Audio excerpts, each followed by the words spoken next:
Muy bien, la semana pasada terminamos el capítulo 9, por eso ya estamos en el 10, ¿verdad? Y lo que vamos a ver aquí en el capítulo 10 y luego en el 11 también son una serie de recuentos, son una serie de historias acerca de algunas de las batallas que Josué y el pueblo de Israel tuvo con los pueblos de la tierra de Canaán. Y digo que algunas de las batallas porque ustedes pueden imaginarse en el tiempo que se les tomó conquistar toda la tierra, tuvieron su buena cantidad de luchas, su buena cantidad de batallas, su buena cantidad de guerras, ¿sí? No se nos mencionan todas en la palabra de Dios, porque hay solamente algunas que algo sucedió que se recuentan para nosotros porque algo debemos aprender de ellas. Ahora, esta sección que vamos a leer aquí hoy y la semana que entra, son de esas secciones que, por ejemplo, a mi mamá le preocupan mucho. Mi mamá se preocupa, mi mamá es una de esas mujeres que se preocupan por cosas cuando ve y no las entiende o no alcanza a comprenderlas. Y estábamos platicando hace algunas semanas por teléfono y me estaba diciendo: ay, Carlos Manuel, he estado leyendo la Biblia en el Antiguo Testamento y estoy bien preocupada. Y le decía: pues, ¿por qué estás preocupada, mamá? Es que tanta matazón, tanta sangre derramada, ¿por qué? ¿Para qué? Mi mamá ha sido cristiana la mayor parte de su vida, ¿okay? Así es que conoce la Biblia. Pero mi mamá creció en una iglesia en la que no se predicaba la palabra en estilo expositivo como lo hacemos aquí. Entonces había muchos sermones temáticos aquí y allá acerca de la vida cristiana, pero nunca toda la Biblia de pasta a pasta. Y entonces estaba preocupada porque estaba leyendo el Antiguo Testamento y mucha matazón. Y eso es precisamente lo que vamos a ver aquí hoy, ¿ok?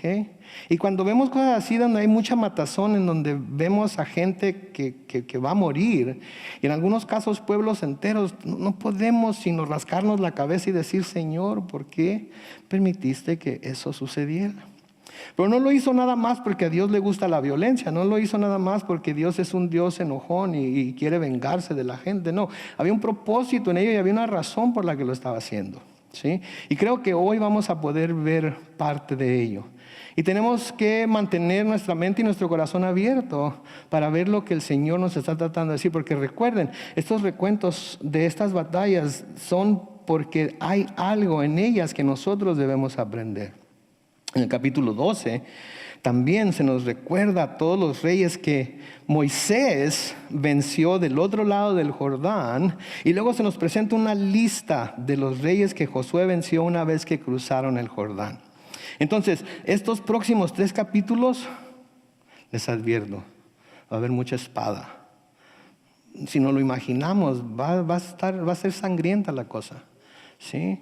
Pero creo que es necesario que lo estudiemos y lo escudriñemos, porque de nuevo, si Dios lo puso ahí y lo escribió tan gráficamente, es porque tiene una lección que nosotros debemos aprender en ello. Entonces, en el capítulo 10 de Josué y en el versículo 1 se nos dice: cuando Adonisedec, el rey de Jerusalén, supo que Josué había tomado la ciudad de Ai y que la había dejado en ruinas, como lo había hecho con Jericó y con su rey, lo mismo que con Ai, y que los habitantes de Gabaón habían hecho la paz con los israelitas y que vivían entre ellos, noten lo que dice ahí en el versículo 2, se llenó de temor. Y es que Gabaón era una ciudad real, mucho más grande que Ai, y sus hombres eran muy fuertes. Entonces aquí tenemos algo que debemos de examinar. Porque si ustedes se acuerdan, la ciudad de Ai era una ciudad pequeña. Pero luego la ciudad de Gabaón, con aquellos que hicieron aquel pacto por medio de los engaños de los gabaonitas, noten que se nos dice que era una ciudad fuerte, era una ciudad real. Sí, era básicamente un palacio para el rey. Era mucho más grande que ahí y los hombres eran muy fuertes. Entonces lo primero que vemos aquí es que los gabaonitas no eran un pueblo débil, que no hubiera podido pelear contra Israel. No era un pueblo que Israel hubiera podido, por su gran cantidad de gente o por su fortaleza o porque eran muy diestros con la espada, el arco, la lanza, iban a poder vencer, ¿sí? Ellos hubieran podido pelear contra Israel, pero por lo que habían oído acerca de lo que Dios había hecho para y por los israelitas, decidieron que les iba a ir mejor si hacían un pacto con ellos en lugar de enfrentarlos. Se les hizo que les iba a ser mejor para ellos hacer un pacto con ellos en lugar de enfrentarlos. Ahora, aquí está la primera lección que nosotros debemos ver. Como hijos de Dios, como soldados de Jesucristo, el mundo nos debe temer a nosotros, no nosotros al mundo. ¿Okay?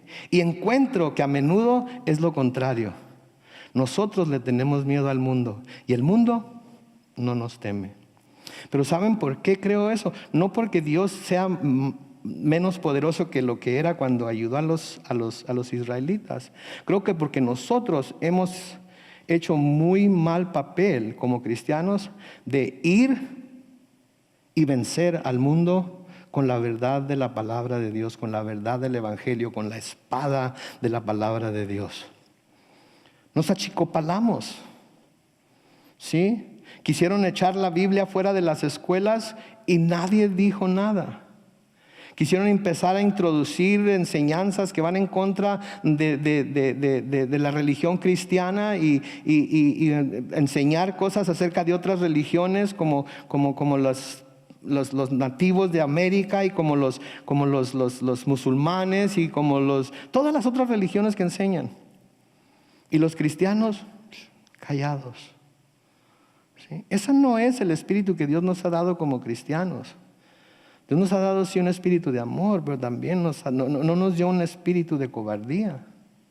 Nos dio un espíritu de amor, de poder y de dominio propio. Y creo que a menudo nosotros los cristianos con esa idea de que, ay no, tenemos que poner la otra mejilla y nosotros tenemos que ser amorosos y todo eso, hemos dejado que el mundo nos agüite, como dice mi papá, que el mundo nos haga retroceder y nosotros no debemos retroceder. Jesucristo mismo nos dijo que su iglesia iba a ser construida sobre la roca que es Él y que las puertas del infierno no iban a prevalecer contra ella. Se los he dicho antes, las puertas de algún lugar no son ofensivas, no se pueden bajar del marco de la puerta y atacar. Lo que quiere decir es que nosotros como cristianos debemos de arremeter contra las puertas del infierno y tratar de arrebatar a las personas que se están yendo al infierno, quitárselos de las garras a Satanás. Pero tenemos temor. Nos da temor de lo que puedan decir si hablamos acerca del Señor Jesucristo. Nos da temor de hablar acerca del pecado y del juicio y del infierno y de la cruz y de la sangre. Queremos ser amigos de todo mundo y no queremos ofender. ¿Saben qué? Tarde o temprano, como cristianos, vamos a ofender gente. Porque tan solo con el hecho de decirles que Jesucristo es el único camino al cielo, ya con eso, ya va a haber gente que se va a ofender. Porque ¿cómo puedes tener la mente tan cerrada? ¿Cómo puedes pensar que nada más hay un camino? ¿Cómo puedes pensar que todos los musulmanes sinceros, que todos los budistas sinceros, que todos aquellos, los testigos de Jehová inclusive sinceros, que todas las personas que siguen alguna religión con todo su... ¿Cómo me vas a decir que ellos se van a ir al infierno? Que Dios los va a mandar al infierno. Pues ¿sabes qué? Eso es lo que la palabra de Dios dice. Y yo, porque no quiero que te vayas al infierno, estoy dispuesto a arriesgarme a perder tu amistad. Estoy dispuesto a arriesgarme a que ya no me invites a la reunión familiar. Estoy dispuesto a arriesgarme a que ya no me invites a tu casa. Estoy dispuesto a arriesgarme a que me dejes de hablar con tal de advertirte que si no te rindes delante de Jesucristo, si no vienes a los pies de Cristo, te vas a ir al infierno. Dios es el mismo ayer, hoy y por siempre. ¿Sí? Pero nosotros como cristianos a menudo nos achicopalamos. Agachamos la cabeza. No les estoy diciendo que debemos ser altaneros, no les estoy diciendo que debemos ser orgullosos, no les estoy diciendo que debemos ser soberbios. Les estoy diciendo que debemos hablar la verdad con amor, como les dice Pablo a los Efesios, pero debemos hablarla y la verdad a menudo corta. Por eso nuestras palabras tienen que ir sazonadas con sal. Por eso juntamente con la verdad tenemos que hablar de la gracia de Dios también. Pero de todas maneras tenemos que hablar con la verdad. ¿Sí? Esta ciudad era grande, esta ciudad era real, era más fuerte que ahí, eran hombres fuertes. Sin embargo, porque sabían lo que Dios había hecho en y a través de los israelitas, decidieron que era mejor alinearse con ellos, que era mejor asociarse con ellos que enfrentarlos en la batalla. Mis hermanos, ojalá, y aquí en Chula Vista, nosotros, Calvary Chapel San Diego, en español, tengamos esa fama de los israelitas, de las grandes cosas que Dios ha hecho por, en y a través de nosotros. Y que cuando nos vean venir, nos teman. Porque les vamos a hablar la verdad. Porque les vamos a predicar el evangelio. Porque les vamos a enseñar el camino a Dios. Que nos teman. A los testigos de Jehová les temen la gente, ¿no es cierto? ¿Verdad? Los ven venir y cierran las cortinas. Shh, no digan nada, no hagan ruido para que piensen que no estamos y se vayan. De nosotros no dicen eso, pero ¿saben por qué no lo dicen? Porque nosotros no vamos. Porque no estamos dispuestos a que Dios nos use. Porque no estamos dispuestos a arriesgarnos por llevar la verdad del evangelio. El Señor les había dicho a ellos, siempre, todo el tiempo desde que los sacó de Egipto, les había dicho que Él iba a ir delante de ellos y que el terror, el temor de los israelitas iba a ser sembrado en los corazones de todos los pobladores de las tierras a las que iban a poseer. Por ejemplo, en Éxodo capítulo 23, y el versículo 27, Éxodo 23 y el versículo 27. El Señor, hablándoles a los israelitas, aquí les dice: haré que mi terror te preceda. En otras palabras, que vaya delante de ti. Y que en todo pueblo donde entres, su gente tiemble delante de ti. Y que todos tus enemigos se dobleguen ante ti. Lo mismo puede pasar con nosotros.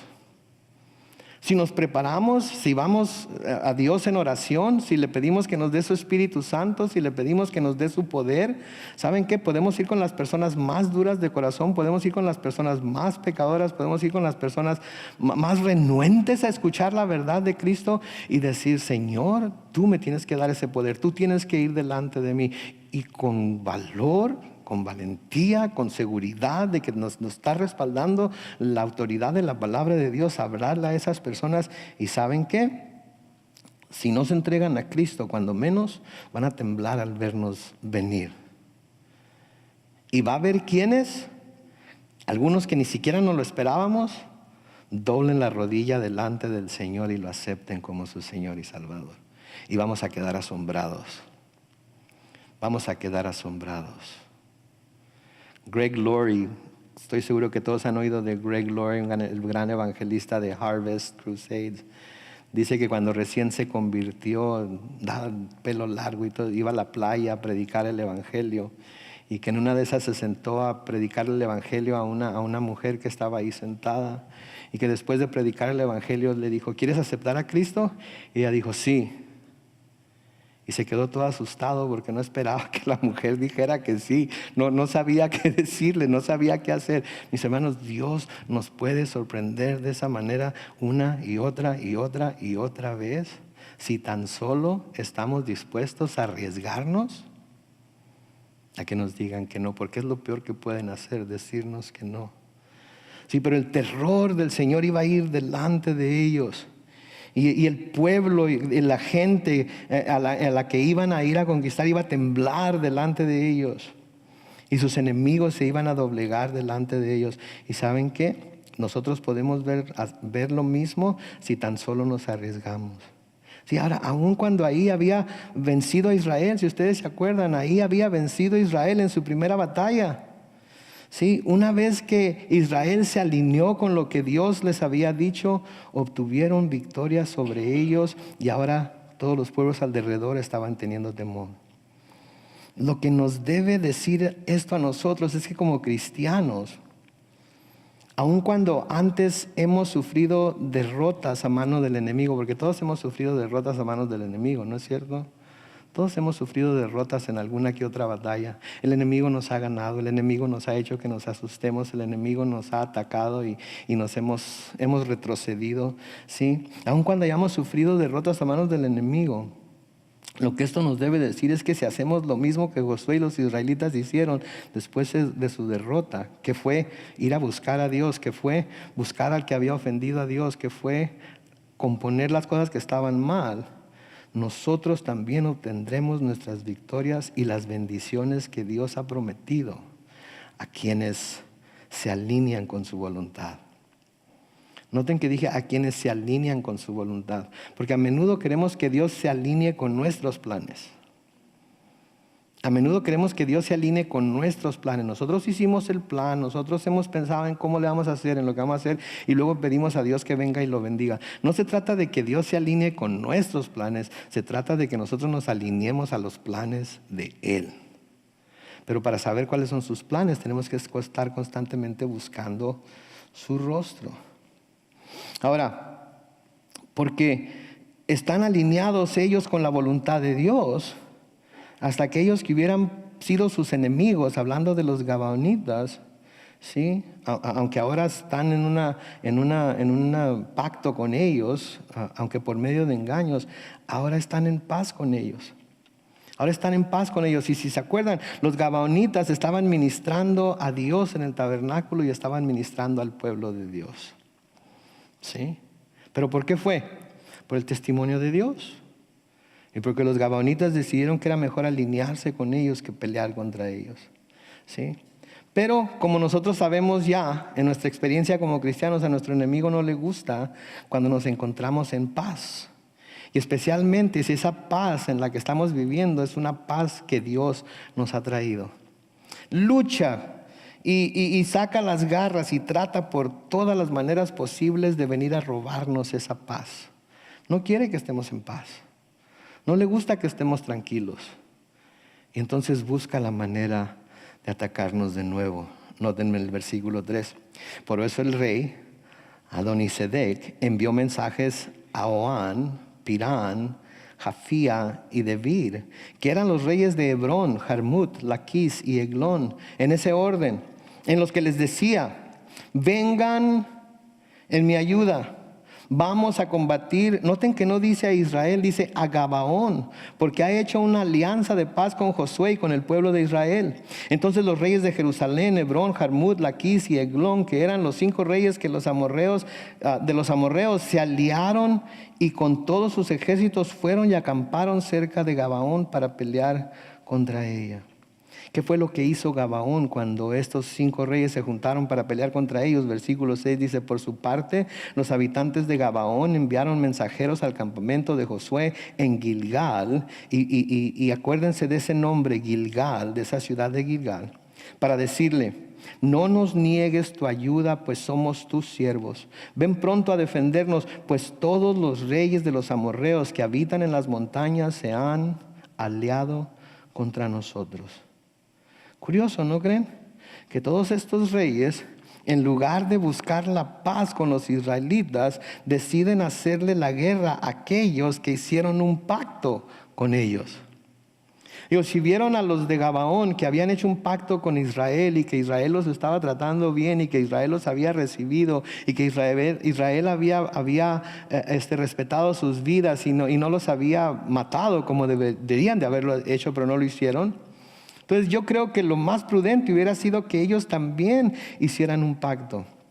Pero en lugar de ir a hacer un pacto con Israel, ¿qué hacen? Van y quieren atacar a las personas que hacen un pacto con Israel. Es curioso, ¿no es cierto? Ahora, los habitantes de Gabaón, en lugar de calmar los temores de estos reyes, hubieran podido decirles: no se preocupen, nosotros engañamos a los de Israel, nada más estábamos esperando que ustedes se pusieran las pilas y vinieran a platicar con nosotros, y ahora ustedes y nosotros podemos ir y pelear contra Israel. Noten que no hace eso, sino que deciden que se van a quedar del lado de sus nuevos aliados. ¿Y por qué es eso? Porque saben que Dios estaba con ellos. Saben que Dios está peleando por ellos. Cuando nosotros nos damos a la tarea de a pesar de las pruebas, a pesar de los ataques, a pesar de las burlas, a pesar de que nuestros enemigos quieren mordernos, masticarnos y escupirnos, cuando nosotros de todas maneras damos testimonio de lo que Dios ha hecho en nuestras vidas, de lo que sigue haciendo en nuestras vidas, y hablamos de la fe que tenemos en lo que va a hacer todavía en nuestras vidas, ¿sí? Hay gente que empieza a alinearse con nosotros. Hay gente que empieza a escuchar. ¿Por qué? Porque estamos dando un testimonio vivo. Estamos siendo un testimonio vivo de lo que Dios puede hacer. ¿Sí? Los gabaonitas buscaron correctamente al pueblo de Israel como sus ayudantes y protectores. ¿Por qué? Porque estaban convencidos de que Dios estaba con ellos. Les hablaba la semana pasada de aquel grupo de personas que son nuestras amistades, que todavía no son creyentes, pero que cuando están pasando por alguna prueba, por alguna dificultad, cuando están pasando por alguna aflicción, vienen con nosotros a pedirnos que oremos por ellos, a pedirnos que los pongamos en la cadena de oración, a pedirnos que intercedamos delante de Dios por ellos. ¿Por qué? Porque ven que cuando nosotros estamos pasando por pruebas como ellos, lo primero que hacemos es ir en oración al Señor. Y aun cuando a veces la oración no cambia las circunstancias, porque todos tenemos esa experiencia en la que le decimos al monte, muévete, y el monte no se mueve. De todas maneras, porque ven nuestra manera de buscar a Dios a pesar de no ver lo que nosotros estamos pidiendo que Él haga, eso los hace a ellos querer también buscar tener esa misma fe. De nuevo, esta también es una manera de testificar de cómo el amor de Cristo ha venido a llenar nuestro corazón. Cuando los recibimos a ellos y en lugar de decirles, sí, ahora sí me estás buscando, ahora sí quieres que interceda, ahora sí quieres que le pida a Dios, ahora sí quieres acercarte a Él, cuando en lugar de todo eso los recibimos, así como los israelitas están recibiendo a los de Gabaón, este es un gran testimonio también de que el amor de Cristo ha venido a llenar nuestro corazón y tenemos ahora este amor y preocupación por ellos. Así que si alguien que ha hablado mal de nosotros o nos ha criticado o nos ha atacado por habernos convertido al Señor está en problemas y pide que le ayudemos a orar por tal o cual situación, ¿qué debemos hacer? Con gozo decirle, vente, vamos a ir delante del Señor ahorita mismo. ¿Qué quieres que le pidamos a Dios? ¿Qué quieres que pida por ti? ¿Qué es lo que tu corazón desea que le pidamos a Dios? Y ahí, delante de la persona, clamar a Dios a su favor y pedir exactamente lo que la persona está pidiendo. A menudo, ¿qué hacemos? Voy a orar por ti. Te voy a poner en la lista de oración. En mis tiempos de devoción personal a Dios y en mis tiempos de oración te voy a mencionarte en mis oraciones. No, ahí mismo. Ahí en donde están pidiendo la oración. Pero es que estamos en la oficina. No le hace que los demás oigan. Pero es que estamos en un restaurante comiendo. No le hace que los demás vean. Pero es que estamos aquí en el hospital y a lo mejor ofendemos a alguien. No le hace que se manifieste la fe que tenemos en Dios, de que Él puede contestar en el instante lo que le estamos pidiendo. Si los israelitas pudieron haber visto esto de los gabaonitas pidiéndoles ayuda, hubieran podido ver esto como una oportunidad de zafarse del pacto que habían hecho con ellos, ¿no es cierto? Hicimos un pacto, no debíamos haber hecho un pacto, nos engañaron. Ahora todos estos reyes quieren venir a pelear en contra de ellos. Arránquense, peleen contra ellos, háganlos polvo y así no tenemos que guardar el pacto. Pero ¿qué hicieron los israelitas? Los israelitas cumplieron con su deber, cumplieron con la promesa que les habían hecho. Noten en el versículo 7. Josué salió entonces de Gilgal con su ejército de guerreros y con sus hombres muy aguerridos. Y el Señor le dijo a Josué algo que le ha estado diciendo a través del libro de Josué y que le va a seguir diciendo hasta el final: no les tengas miedo, que yo los he, tiempo pasado, entregado. Ninguno de ellos podrá vencerte. Esa es la respuesta que Dios va a dar siempre. No les tengas miedo. Yo ya los entregué en tus manos. Son pan comido para ti. No tienes por qué temerles. No le hace que tan fuertes se vean. No le hace que tan poderosos se vean. No le hace que tan numerosos pienses que son. No le hace que tengan carros de guerra. No le hace que tengan caballos. No le hace como los veas tú. Yo los he entregado. De nuevo, como cristianos, ¿cuántas veces nos hemos perdido de ver que el Señor ha entregado a nuestros enemigos en nuestras manos simplemente porque no tenemos el valor para ir a enfrentarlos con la verdad de la palabra de Dios? ¿Cuántos de nuestros vecinos ya hubieran doblado las rodillas si fuéramos y les predicáramos y les insistiéramos? ¿Cuántos de nuestros compañeros de trabajo, compañeros de escuela? ¿Sí? Si tan solo tuviéramos el valor y le creyéramos a Dios que no hay por qué tenerles miedo, porque Él ya ha peleado por nosotros. De nuevo, otro pasaje en Deuteronomio capítulo 11 y el versículo 25, Deuteronomio 11, 25, el Señor les dice lo siguiente: nadie podrá enfrentarse a ustedes. ¿Cuántos? Nadie podrá enfrentarse a ustedes, porque el Señor su Dios infundirá miedo y temor de ustedes en toda la tierra que pisen, tal y como Él lo ha dicho. Nadie. Y la pregunta es entonces, ¿por qué vivimos tan atemorizados? ¿Por qué estamos tan atemorizados de hablar? ¿Por qué estamos tan atemorizados de predicar la verdad? ¿Por qué estamos tan atemorizados de abrir nuestra boca? ¿Por qué cuando atacan a los cristianos no abrimos la boca y les decimos lo que creemos y les hablamos de lo que Dios ha hecho en nuestras vidas? No les tenemos que alegar ningún punto teológico, ni les tenemos que citar la Biblia al revés y al derecho y decirles libro, capítulo y versículo como lo hacen aquellos que se memorizan la Biblia nada más para tener de qué alegar con los demás. Simplemente les tenemos que decir como aquel ciego, ¿se acuerdan? Pues yo no sé si es pecador o no. Cuando le preguntaron de Jesús, ¿qué fue lo que les dijo el ciego? Yo solo sé que estaba ciego y ahora veo. Yo solo sé que estaba perdido en el pecado y ahora soy salvo. Yo solo sé y estoy convencido de que iba derecho al infierno y ahora, si me muriera hoy, me voy a ir al cielo. Y como el ciego les dijo a los fariseos, ¿se acuerdan? Les dijo, ¿qué? ¿Ustedes también quieren creer en Él? Así nosotros también les preguntamos, ¿qué? ¿Tú también quieres creer en Él? Pero ya, les dijimos. ¿Sí? Entonces nadie va a poder enfrentarse. Porque el Señor va a infundir miedo y temor de nosotros en toda la tierra que pisemos. Sí, el Señor Jesucristo mismo les dijo a sus discípulos, ¿no? Que fueran y predicaran el Evangelio a toda criatura y que Él iba a estar con ellos ¿hasta cuándo? Hasta el final del mundo. ¿Ya se acabó el mundo? Quiere decir que todavía está con nosotros, ¿no es cierto? Quiere decir que todavía camina con nosotros y nosotros con Él. Quiere decir que todavía tenemos su poder en nosotros para ir y llevar el Evangelio. Versículo 9 sigue diciendo, Josué avanzó toda esa noche desde Gilgal y les cayó por sorpresa.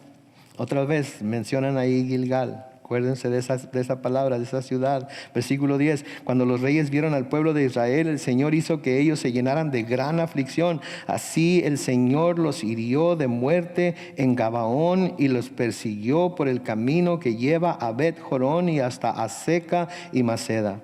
Mientras estos reyes huían de los israelitas, el Señor hizo que en la bajada de Bet-Jorón y hasta Azeca cayeran granizos tan grandes como piedras y muchos murieron.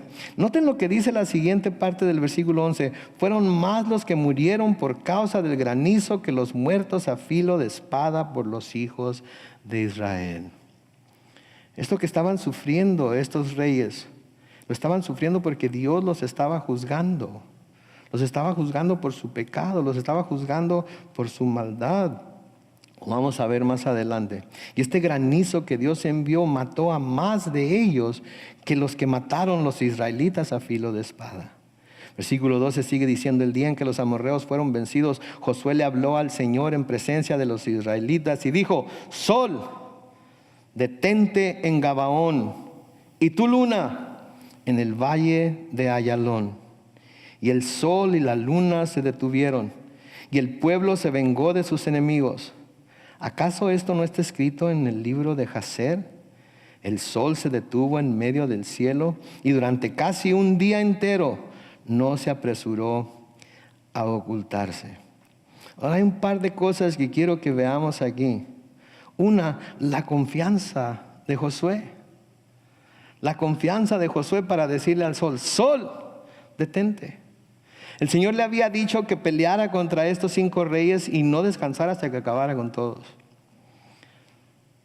Josué sabía que si se metía el sol iban a tener que dejar la batalla a medias. Y hace lo único que puede hacer: pedirle al único que puede intervenir para llevar a cabo lo que él mismo le había mandado que hiciera, para que interviniera de una manera sobrenatural y les diera la cantidad de día que iban a necesitar para acabar con la obra. Y Josué, confiado en que Dios le estaba escuchando, simplemente ve al sol y le dice: sol, quédate quieto. Luna, quédate donde estás. Y el sol y la luna le obedecen. ¿Se dieron cuenta de eso? Ahora, lo que mucha gente piensa cuando leemos pasajes como estos en la Biblia es: ¿cómo? ¿Cómo? Y lo que mucha gente piensa es: pero es que el sol no se mueve, la tierra es la que se mueve. Entonces la Biblia está equivocada, la Biblia está mal, la Biblia es un libro para ignorantes, porque sabemos que el sol no es el que se mueve. Quiero decirles un par de cosas.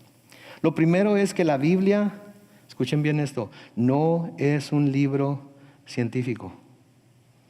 La Biblia no es un libro científico.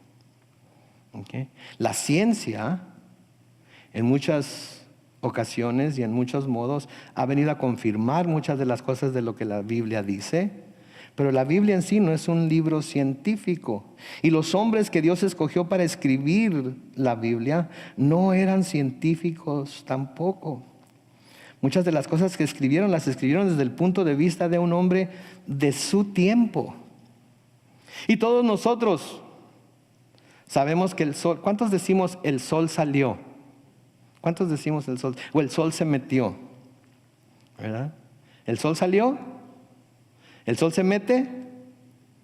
Yo me levanto en la mañana y abro la ventana de enfrente de la casa y veo el sol por allá en el oriente. Llego a la casa en la tarde y abro la ventana hacia el mar y veo el sol por allá. ¿Fue el sol el que se movió alrededor de mi casa? Porque mi casa es el centro del universo o el centro del sistema solar en el que vivo. No. Nosotros sabemos que el sol no se mueve alrededor de la tierra, sino todo lo contrario, la tierra se mueve alrededor del sol. Así que si lo vemos desde el punto de vista científico, que ahora sabemos lo que está sucediendo, entonces fue el movimiento de rotación de la tierra el que se detuvo, ¿verdad? No fue el sol y la luna la que se detuvieron, fue la tierra la que dejó de rotar, la que dejó de moverse, se quedó quieta. ¿Saben lo que pasaría si la tierra se queda quieta sin moverse? ¿Saben lo que sucedería? Todos saldríamos disparados hacia el espacio, porque es el movimiento de rotación el que mantiene la fuerza de gravedad que nos mantiene a nosotros con los pies sobre la tierra. Si la tierra de repente se queda parada, ¡piu!, todos saldríamos como cohetes hacia el espacio. Entonces la pregunta sigue quedando ahí: ¿cómo? Pero, ¿saben qué? No importa. En realidad, lo que importa es que Dios lo hizo. Lo que importa es que tiene el poder para volverlo a hacer. Y lo que importa es que si Dios de la nada dijo hágase y se hizo, ¿qué problema sería detener la tierra y que no diera vuelta y que el sol pareciera que se quedara en donde estaba? Si creemos que en el principio creó Dios los cielos y la tierra, ¿sí? Si eso está bien grabado en nuestra mente y nuestro corazón y lo creemos de todo corazón, todo lo que sigue después de Génesis 1:1 es posible. Porque para Dios no hay imposible. Entonces yo no tengo que explicar las cosas que Dios no explica en su palabra. Y no tengo que satisfacer la curiosidad de nadie. La verdad de las cosas es que, como dice nuestro pastor Brian, ¿sí? Es el bat de Dios, la pelota de Dios, el guante de Dios y el campo de Dios. Y los que quieren jugar, juegan. Y los que no quieren jugar, allá ellos. Pero Dios puede hacer lo que Él quiera. Amén. Ahora noten lo que dice el versículo 14. Dice, nunca antes hubo un día como ese, ni lo habrá después, en que el Señor, me llama la atención esto, en que el Señor atendió a la voz de un hombre y peleó a favor de Israel, su pueblo. Noten, nunca hubo un día como ese y nunca lo va a volver a ver. Así es que pueden pedirle a Dios lo que quieran, pero menos que el sol se pare en medio del cielo, porque nos dice aquí que nunca va a volver a haber otro día como ese. Así es que si ustedes quieren comprobar de alguna manera la existencia de Dios, el poder de Dios, pidiéndole que detenga el sol, no lo va a hacer. Ya nos está diciendo que no lo va a volver a hacer. Lo que me sorprende a mí es que aquí en la palabra de Dios diga que el Señor atendió a la voz de un hombre y peleó a favor de Israel, su pueblo. Y lo que me sorprende es que Dios sigue atendiendo a la voz de los hombres.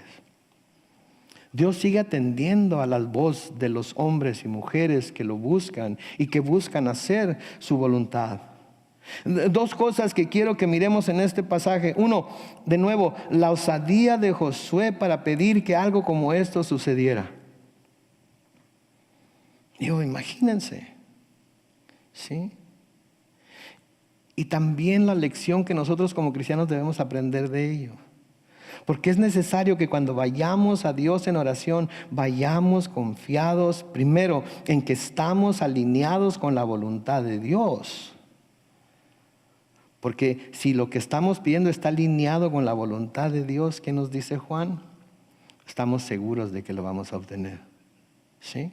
Primera de Juan capítulo 5, los versículos 14 y 15 nos dicen lo siguiente. Y esta es la confianza que tenemos en Él. Si pedimos algo, ¿cómo dice ahí? Según su voluntad, ¿qué nos aseguran? Que Él nos oye. Y si sabemos que Él nos oye, ¿qué dice? En cualquiera cosa que pidamos, también sabemos que tenemos las peticiones que le hayamos hecho. Tiene que ser según su voluntad. Tiene que ser algo que Él ya estaba planeando. Tiene que ser algo que Él ya estaba predispuesto a darnos. Porque si no es su voluntad, podemos pedir hasta que, como decimos en inglés, until we're blue in the face, hasta que nos pongamos morados, como los niños cuando detienen la respiración, cuando no se les da lo que quieren, ¿verdad? O cuando lloran tanto que ya no pueden ni respirar y hasta les tiene que dar una cachetada para que reaccionen, ¿verdad? Podemos pedir hasta llegar a ese punto y Dios no lo va a hacer porque no es su voluntad y no vamos a obligar a Dios a hacer algo que no es su voluntad. Entonces, si queremos estar seguros de que vamos a tener lo que pedimos, tenemos primero que estar seguros de que lo que estamos pidiendo está de acuerdo a su voluntad. Porque no ya sé cuánto lo queramos. Si no es su voluntad, no lo vamos a tener. Pero si sabemos que es su voluntad, podemos ver en las Escrituras que es algo que es su voluntad. Podemos en nuestra oración determinar que es algo que es de acuerdo a su voluntad o según su voluntad. Podemos estar segurísimos que lo vamos a tener. Pero ahí está el secreto. Y por eso es importantísimo que diariamente busquemos la voluntad de Dios. Porque si conocemos su voluntad, entonces podemos pedir lo que sea que estemos pidiendo y Él nos oye y nos lo va a dar. Pero tenemos que tener esa osadía de Josué, tenemos que tener ese valor de Josué, tenemos que tener esa confianza de Josué, que si vamos a Él y pedimos, Él nos lo va a dar. En el libro de Hebreos, En el capítulo 4, en los versículos 14 al 16, se nos dice lo siguiente: por lo tanto, y ya que en Jesús, el Hijo de Dios, tenemos un gran sumo sacerdote que traspasó los cielos, retengamos nuestra profesión de fe. Porque no tenemos un sumo sacerdote que no pueda compadecerse de nuestras debilidades, sino uno que fue tentado en todo de la misma manera que nosotros, aunque sin pecado. Y luego noten lo que dice el versículo 16: por tanto, acerquémonos confiadamente al trono de la gracia para alcanzar misericordia y hallar gracia para cuando necesitamos ayuda. Noten lo que dice ahí el versículo 16: acerquémonos confiadamente. Nos acercamos confiadamente a Dios. Nos acercamos completamente confiados en que lo que vamos a pedir es su voluntad, en que lo que vamos a pedir es, sabemos que es lo que Él quiere. ¿Qué es lo que le va a traer? ¿Qué es lo que le va a traer honra y gloria a Él? ¿Qué es lo que nos va a acercar más a nosotros a Él? ¿Qué es lo que Él quiere que pidamos para que otras vidas sean transformadas por medio de nuestra oración? Entonces debemos acercarnos. Si sabemos que todo eso es cierto, podemos acercarnos confiadamente al trono de la gracia y vamos a alcanzar la misericordia, vamos a hallar la gracia para la ayuda que necesitamos. Cuando oramos, hagan esta prueba cuando hagan su siguiente oración.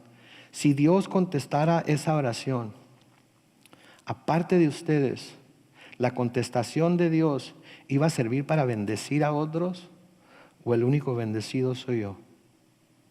¿Iba a servir para cambiar la vida de otros, o la única vida transformada va a ser la mía?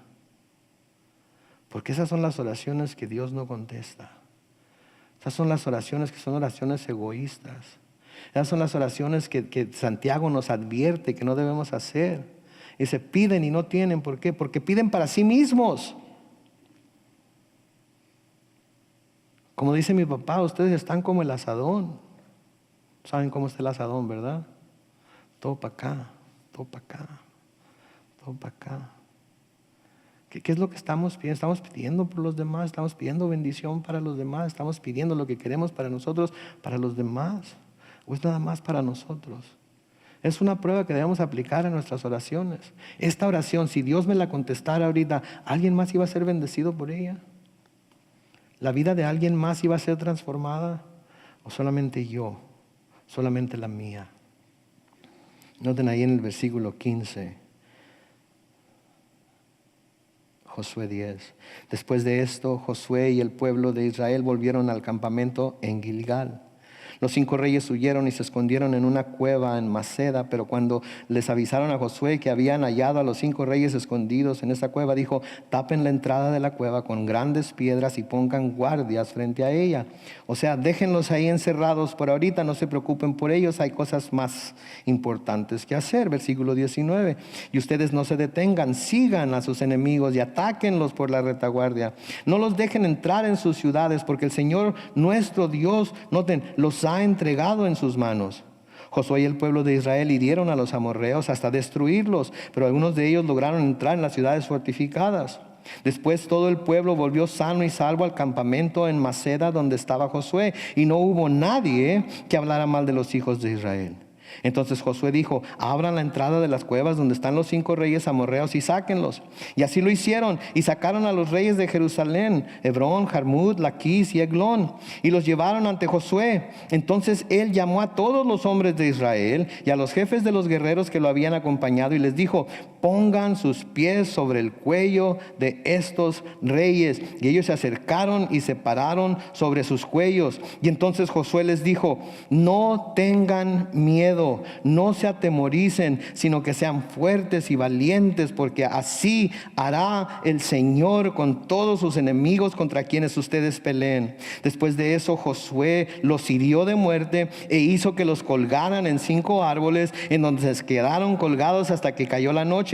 Y cuando el sol estaba por ocultarse, mandó que los bajaran de los árboles y que los arrojaran dentro de la cueva donde se habían ocultado. Y luego se tapó la entrada de la cueva con grandes piedras, y estas permanecen hasta el día de hoy. Ahora alguien podría decir aquí: pero esto es demasiado, ¿que no? Digo, corretear a los reyes, encerrarlos en una cueva, sacarlos de la cueva, ponerle el pie sobre el cuello, matarlos, y después de matarlos, colgarlos y dejarlos colgados todo el día, y después de dejarlos colgados, bajar. Está medio fea la cosa, ¿no es cierto? Y eso es por lo que se preocupa mi mamá. ¿Por qué? Esto es lo que llamamos en inglés overkill, ¿no es cierto? Digo, ya déjenlos en paz, pobre gente. Sí. Pero hay algo que debemos recordar, hay algo que tenemos que mantener en mente antes de juzgar a Dios, porque mucha gente juzga a Dios por cosas como estas. Lo juzga de malo, lo juzga de matón, lo juzga de sangriento, lo juzga de vengativo. Pero no ven todo lo que ha pasado. Tenemos que recordar que estos pueblos no eran gente inocente delante de Dios. Cuando leemos todas las prácticas que tenían, todos los rituales que tenían de presentar a sus bebés como sacrificios delante de sus dioses, cuando habla del dios Moloch, cuando habla de un dios hecho de bronce que estaba hueco y que se le ponía leña dentro de la estatua hasta que la estatua se ponía roja de lo caliente, y luego tomaban a sus bebés y los ponían en los brazos de esta estatua que se quemaran vivos. Cuando se nos habla de las prácticas sexuales que tenían, cuando se nos habla de toda la maldad que cometían, ¿sí? Podemos darnos cuenta que no era gente inocente delante de Dios, y Dios en su misericordia les había dado 400 años para que se arrepintieran de sus maldades, y nunca lo hicieron. Y ahora lo único que Dios estaba haciendo era usando la espada de los israelitas para juzgarlos. ¿Sí? El Señor le dijo a Abraham. Sí, el Señor le dijo a Abraham en Génesis capítulo 15, en los versículos 13 al 16, le dice, entonces el Señor le dijo: debes saber que tu descendencia habitará en una tierra extraña, y ahí será esclava, y la oprimirán durante 400 años. Sabemos que se trata de Egipto. Versículo 14 dice: pero también yo juzgaré a la nación a la cual servirán, y después de ellos saldrán de ahí con grandes riquezas. Y tú, le dice Abraham, te reunirás en paz con tus padres. O sea, tú vas a morir, vas a ser sepultado a buena vejez. Y luego el versículo 16, note lo que dice el Señor: y después de 4 generaciones volverán acá, tu pueblo, los israelitas, volverán acá, porque hasta ahora no ha llegado todavía a su colmo la maldad de los amorreos. Por eso Dios envió a los israelitas a Egipto durante 400 años. Por eso los dejó allá durante esas generaciones. Porque en todo ese tiempo Dios estaba dando oportunidad a los amorreos y a todos los pueblos que vivían en la tierra de Canaán a que se arrepintieran de las maldades que estaban cometiendo. Pero nunca se arrepintieron, nunca se volvieron a Dios. Y cuando el pueblo de Israel vino a ellos, en lugar de alinearse con ellos como lo hicieron los gabaonitas, en lugar de doblar la rodilla delante de Dios, lucharon contra ellos. Y Dios simplemente estaba usando la espada de Israel para juzgarlos. Entonces no es que Dios sea un matón, no es que Dios sea malo. Esta gente no era inocente. Y Dios no va a tener por inocente a los malhechores. Esa es la gran tragedia de aquellos que no reconocen su pecado y se arrepienten de él y van y piden perdón a Dios, que Dios no va a dar por inocente a los malvados. Dios como juez justo, Dios como buen juez que es, tiene que juzgar a todo aquel que no se somete a Él. ¿Me entienden lo que les estoy diciendo? Es la urgencia que tenemos de predicar el evangelio de reconciliación a aquellos que como los amorreos no se arrepienten de su pecado. Sí. Y Dios pone la espada en manos de gente que va a usar para juzgar. En Romanos capítulo 13, en los versículos 1 al 4, y tenemos que apurarnos aquí un poco. Romanos capítulo 13, en los versículos 1 al 4, Pablo les escribe a los romanos: todos debemos someternos a las autoridades. Noten lo que dice ahí: pues no hay autoridad que no venga de Dios. Las autoridades que hay han sido establecidas por Dios. Todas las autoridades que hay han sido establecidas por Dios. ¿Se dan cuenta ustedes de eso? Por lo tanto, aquel que se opone a la autoridad en realidad se opone a lo establecido por Dios, y los que se oponen acarrean condenación para ellos mismos. Porque los gobernantes no están para infundir temor a los que hacen lo bueno, sino a los que hacen lo malo. ¿Quieres vivir sin miedo a la autoridad? Haz lo bueno y tendrás su aprobación. Pues la autoridad está al servicio de Dios para tu bien. Pero si haces lo malo, entonces sí debes temer. Noten lo que dice la siguiente parte del versículo.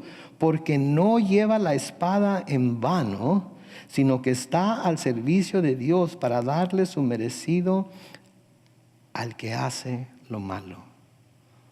Sí, la autoridad no tiene la espada en vano. En nuestros días diríamos la pistola, ¿verdad? O el rifle, o la ametralladora, o lo que sea que usan las diferentes corporaciones de ley que rigen sobre nosotros. No la tienen en vano. Dios se las ha dado, Dios se las ha otorgado para que castiguen a los malos, según la ley. Y tienen que aplicar la ley. Entonces no debemos de pensar en la ley como los malos. Debemos de reconocer que hay gente buena y hay gente mala. Debemos reconocer que hay maldad en el mundo. Entonces Dios no estaba acabando con todos estos pueblos nada más porque sí. Sí, era gente que merecía el juicio de Dios. Y por eso estaba pasando por lo que estaba pasando. Además, como ya hemos dicho antes, la conquista de la tierra prometida es un tipo ilustración de la vida del creyente después de convertirse a Cristo, y su conquista de la vida de bendición del creyente, ¿sí? que el Señor tiene para nosotros cuando hemos creído. Si vamos a poder alcanzar todas esas bendiciones que Dios tiene para nosotros de este lado de la salvación, nosotros también tenemos que hacer morir a nuestros enemigos espirituales. Nosotros hemos cruzado el Jordán y somos salvos, pero hay enemigos que constantemente quieren hacernos daño, hay enemigos que quieren hacernos caer, hay enemigos que nos quieren arrastrar a hacer lo malo. Y nosotros tenemos que luchar contra esos enemigos y tenemos que vencer a esos enemigos. ¿Y saben cuál es el enemigo más grande que tenemos? Yo sé que todo el mundo va a decir el diablo. El diablo ya está vencido, mis hermanos. El diablo ya está vencido, pero ¿saben cuál es el enemigo más poderoso que tenemos? Nuestra propia carne. Nuestra propia carne. Las Escrituras no nos dicen que matemos al diablo. No podemos. Pero sí nos dice que hagamos morir la carne. Colosenses capítulo 3, los versículos 5 y 6. Nos dicen lo siguiente: por lo tanto, hagan morir en ustedes todo lo que es terrenal: inmoralidad sexual, impureza, pasiones desordenadas, malos deseos y avaricia. Eso es idolatría. Y por cosas como estas les sobreviene la ira de Dios a los desobedientes. Pablo les está escribiendo a cristianos aquí. Les está diciendo a cristianos aquí que hagan morir en ellos todo lo que sea terrenal. Y luego da esa lista de cosas que en muchas personas, aun cuando son cristianas, existen y practican a menor o mayor grado. Y nos llama a todos a hacer morir esas cosas. A los Gálatas les escribe en Gálatas capítulo 5, versículos 16 al 24. Todos ustedes conocen esos versículos. Digo pues, vivan según el Espíritu y no satisfagan los deseos de la carne. Porque el deseo de la carne se opone al Espíritu y el del Espíritu se opone a la carne. Y estos se oponen entre sí para que ustedes no hagan lo que quisieran hacer. Pero si ustedes son guiados por el Espíritu, no están ya sujetos a la ley. Y las obras de la carne se manifiestan en, vean la lista que presenta: adulterio, fornicación, inmundicia, lascivia, idolatría, hechicerías, enemistades, pleitos, celos, iras, contiendas, disensiones, herejías, envidias, homicidios, borracheras, orgías y cosas semejantes a estas. Acerca de ellas les advierto, como ya antes les he dicho, que los que practican tales cosas no heredarán el reino de Dios.